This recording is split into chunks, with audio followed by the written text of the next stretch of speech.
بسم الله الرحمن الرحیم. تختی نمبر 11 او دا چې کوم دی د سکون د مشق باره کې ده، خو سکون نه مخکې څه قواعد د هغې ذکر کېږي چې نون ساکن او تنوین نه وروسته بعضې وخت کې غنه کېږي، بعضې وخت کې غنه نه کېږي. نو کومو وختونو کې چې غنه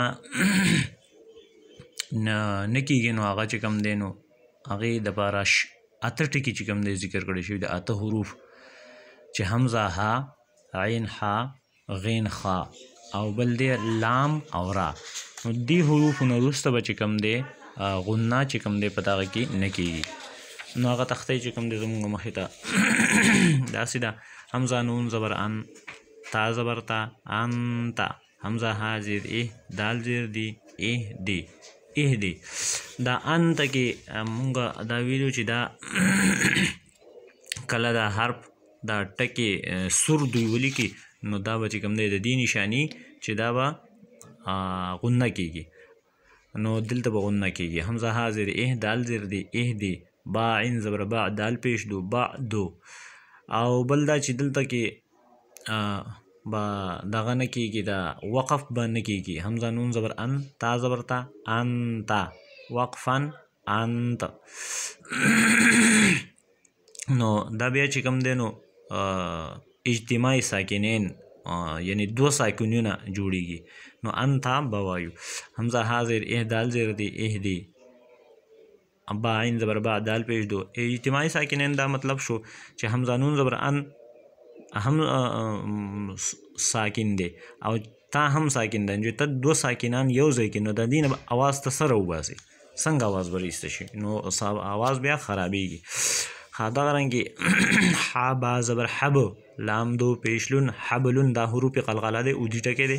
سین با زبر صب، قاف الف دو زبر قن، سبقن، اگے وقف سبقا. شین حمزه زبر ش، نون دو پیش نون، شأنن، وقفا شأن. دغه رنګې کاف دال زبر کد، ح الف دو زبر حن، کدحن، وقفا کدحا. میم سین زیر مس، کاف دو پیش کن، مسکن، وقفا مسک. دا ټکی چې کوم دی دا پکې لږ مشکل هم وي او څوک په وینا کې هم اکثر ماشومانو نه د نوو کسانو نه غلطیږي. حمزه لام دا وینا د دې څنګه ویلی کېږي به: حمزه لام مد کړه زبر آل، حمزه کړه زبر آ، نون زبر نا، آل آنا، وقفا آل آن.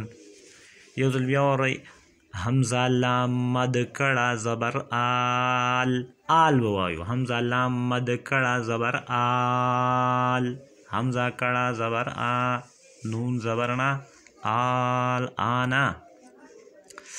اوس دلته کې نون ساکن دی خو وروسته ترې حمزه راغلی دی، نو دلته غنه نه کېږي. یا نون زبر ین، حمزه واو زبر او، نون زبر نه، ین او نه، نو دلته غنه نه کېږي.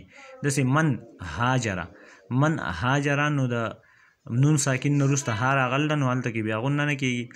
یوم عسیر، یوم تنوین راغلی دی خو دلته کې چې کوم دی نو وروسته ترې حرف حلقي راغلی دی نو دلته بیا غنه نه کېږي. دغه رنګې په دې طریقو دا دوه طریقې پکې مونږ وپېژندلي: حمزه نون زبر ان، شین زبر شا، را زبر را، انشارا. دلته به غنه کېږي ځکه چې حروف حلقي هم نه دي شته او د اتو ټکو نه یو ټکی نه دی راغلی. صحیح ده. نو دا چې کوم دی زموږ نننی سبق شو. آخر دعوانا الحمدلله رب العالمین.